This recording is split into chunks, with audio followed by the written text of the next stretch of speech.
Bonjour la famille, j'espère que vous vous portez bien. Vous voyez cette dame en image, c'est une artiste congolaise qui s'est fait anarquer par un supposé manager ivoirien.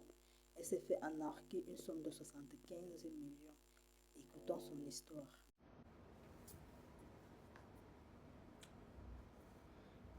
Salut tout le monde, j'espère que ma vidéo vous trouve en parfaite santé. Pour mon cas, ça ira. Je fais cette vidéo pour me libérer mentalement. Je fais cette vidéo parce que j'en peux plus. Je me suis tue pendant longtemps. Et je pense j'ai pensé aujourd'hui qu'il était temps de vous parler pour extérioriser ma peine, ma douleur. Parce que ça me ronge de l'intérieur. Imaginez-vous les gars, j'ai été escroquée par un manager ivoirien. Ce monsieur que je veux pas, dont je ne vais pas citer le nom. C'est un manager que vous connaissez bien, que vous connaissez tous.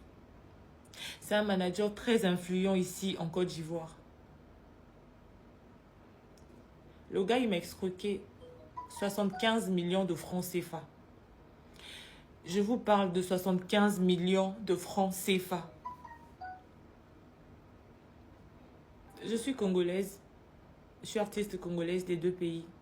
Chanteuse, interprète, compositrice, modèle photo, actrice.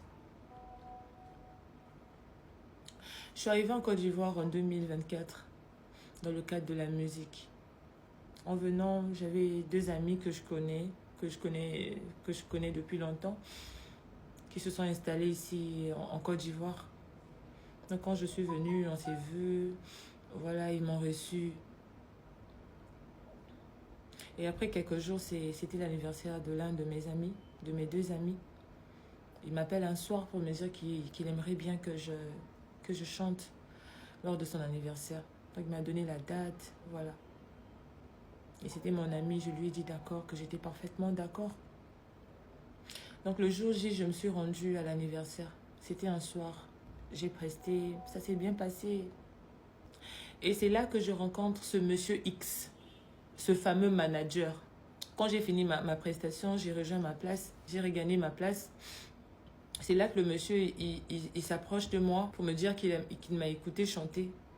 Il a trouvé que j'étais talentueuse et qu'il était manager. Il sait très bien qu'on travaille ensemble. Avant de monter sur scène, celui qui faisait le MC m'avait présenté pour dire qu'il y a une artiste congolaise qui nous vient du Congo, qui est là, qui va faire plaisir à son ami. Donc le monsieur avait bien compris que j'étais congolaise. Donc c'est là qu'il me dit qu'il est venu vers moi pour me dire qu'il était manager. Et il n'a même pas... Le gars, c'est vrai qu'il avait trop bavardé, mais quand il parlait, il m'a montré un truc. J'ai dit oui, c'est vrai. Il m'a montré ce qu'il faisait déjà. J'ai dit waouh, c'est bien. Donc il s'est fait conseiller, on a tellement sympathisé qu'on s'est échangé des numéros. Après, dans ma tête, ça restait toujours... Je me disais, je suis une femme. Et un homme il peut se permettre de... Enfin, les hommes ont plusieurs techniques pour draguer les femmes. Mais le jour suivant, quand on s'est vu... Non, c'était pas le jour suivant, c'était 2 jours après. On s'est donné rendez-vous, on s'est revus. C'est là que j'ai su qu'il ne venait pas seulement pour draguer, il venait pour le taf. Donc il m'a montré ce qu'il faisait. Croyez-moi, le gars, c'est un gars, mais très influent. C'est un gars que vous connaissez tous. C'est un manager que vous connaissez tous. Donc pendant notre discussion, notre entretien, parce qu'on va le dire comme ça, moi j'étais déjà chaud. Comme je vous ai dit, la musique, c'est mon truc. Donc je suis venue ici pour ça. Le gars, il me montre ce qu'il a déjà fait avec des artistes qu'il a travaillé. J'ai dit non, mais là, je suis bien tombée. C'est vrai que j'aurais voulu avoir un producteur, mais un manager qui a cette notoriété, pour moi, c'est lourd, quoi. Bien que je savais derrière, quand tu es un manager, il faut les sous. Donc c'est ça que le gars m'a expliqué ce jour-là. Il me dit qu'il nous faudrait des sous pour accompagner l'œuvre, il nous faudrait ceci, cela. Pendant la discussion, je lui ai parlé de ma vision, que je voulais faire un EP de 3 titres, que j'avais déjà commencé à Brazzaville, que j'avais fait des voix témoins. Et ici, je me disais qu'en arrivant ici, j'allais faire les studios, faire peut-être la reprise des voix. Après, ce qui va suivre, le mastering, le mixage, tout ça. Donc c'est là que le gars me dit, pour tout ça, pour tout ce que tu veux faire, ton EP et puis la promotion, gérer le côté digital, gérer la télévision. Le gars, il me dit que les télés ici en Côte d'Ivoire, ça coûte des millions pour les diffusions, ça coûte des millions. Des radios, pareil. Le studio, il faut enregistrer dans un bon studio, il faut. Donc il a fait tout ça, c'est là qu'il me sort la somme de 75 millions. Il me dit, ça fera 75 millions. C'est vrai que je m'étais préparée en conséquence. Je m'étais dit en arrivant, j'allais, voilà, il y aurait sûrement des... Parce que moi, je m'autoproduis. Vous voyez un peu, c'est ce qui était dans ma tête. C'était plus que ça, 75 millions. J'ai dit au gars de me laisser un jour pour réfléchir. Je suis rentrée chez moi. J'ai réfléchi. J'ai contacté un ami.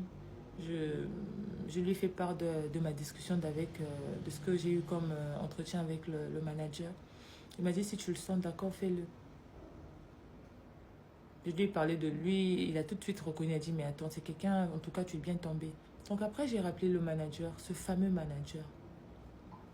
Je lui ai rappelé pour lui dire que voilà, j'étais d'accord.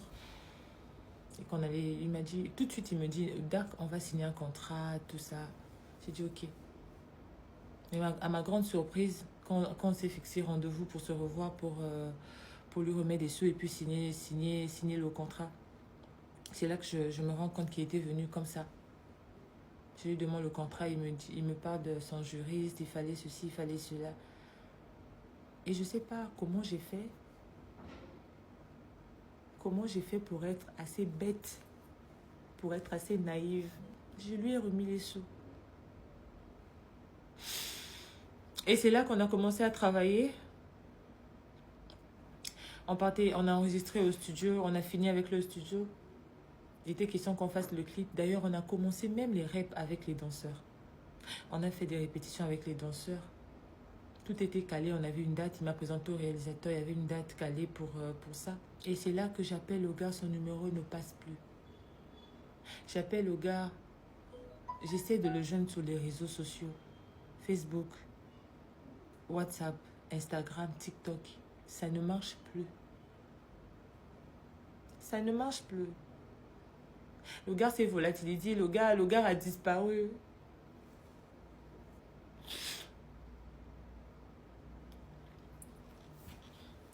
Monsieur X, c'est vrai que j'ai plus accès à toi. C'est vrai que j'ai plus accès à t'écrire ou à tout faire. Comme tu sais, tu m'as bloqué de partout. Je ne peux plus te contacter, moi. Mais je veux juste te dire une seule chose. Une seule chose. Je ne voulais pas créer d'histoire, malgré tout ce que j'ai perdu, malgré ce que j'ai perdu comme argent. Tu ne sais pas comment j'ai fait pour avoir cet argent. Tu ne me connais pas. Tu ne connais pas le dur labeur que j'ai eu pour avoir ces sous. Tu ne sais pas combien de temps de travail j'ai eu pour avoir ce que je t'ai donné. Je ne peux plus t'écrire. Je ne peux rien faire. Tu l'as fait. Je ne sais pas quel démon t'a poussé vers moi. Mais tu l'as fait pour boycotter ma carrière. Mais tu es vaincu au nom de Jésus. Tu es vaincu parce que moi, Mabina, je vais aller de l'avant. Tu n'as pas pris mon talent. Tu n'as rien enlevé en moi. C'est vrai que j'ai perdu les sous. Ce n'est que des sous. Ce que tu penses, le titre qu'on avait choisi pour sortir en premier, là, je vais le sortir. Je vais faire des challenges sur ça. Ça va cartonner. Crois-moi, ça va cartonner. Je ne peux rien te faire. Je ne peux rien te faire. J'ai même pas cette capacité. J'ai même pas cette possibilité de te faire quelque chose. C'est Dieu qui va se charger de ton compte. Ce que tu m'as fait, tu le regretteras amèrement. Parce que tout se paye ici-bas. Ne crois pas que pour moi c'est fini. Ne crois pas que ce que tu as pris là, ça va m'arrêter d'évoluer. Non, je vais continuer. Et je vais te prouver que je suis plus forte que ça.